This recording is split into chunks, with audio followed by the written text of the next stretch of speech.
நீலவேணியா? நீலவேணியா? அர்ச்சனை பொண்டாட்டிங்க சுபத்திர. நீ எந்த அபிமன்யை கேக்குற? புராணத்துக்கு போயிட்டியா? சுபத்திர பாவத்தில் இருக்கும் போதே அபிமன்யு எப்படி அந்த கால சக்கரத்தை கத்துக்கிட்டானோ அதே மாதிரி நாளைக்கு நம்ம பொண்டாட்டி மாதிரி மாசமா இருந்தாவே இவ்வளவு கொண்டு பள்ளிக்கூடத்துல விட்டுருவாங்க. நீ இப்ப இருந்தே கத்துக்கோ. அங்கே குழந்தைய அங்கே பெத்து அங்கேயே பிள்ளைய படிக்க வச்சுட்டு அங்கேயே இரு. 3 மாதத்துல இருந்து ஏன்னா குழந்தை பாவத்தில் இருக்கீங்களே படிக்குதுன்னு சயின்ஸ்ல கண்டுபிடிச்சு வச்சிருக்கிறியா? நீ பொண்டாட்டியே பள்ளிக்கூடம் போயிருவா.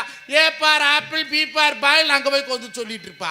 இன்னைக்கு காசுங்க பச்சரிசி கொத்தமல்லி கீரையோடவே, பச்சரிசி கொத்தமல்லி கீரையோடவே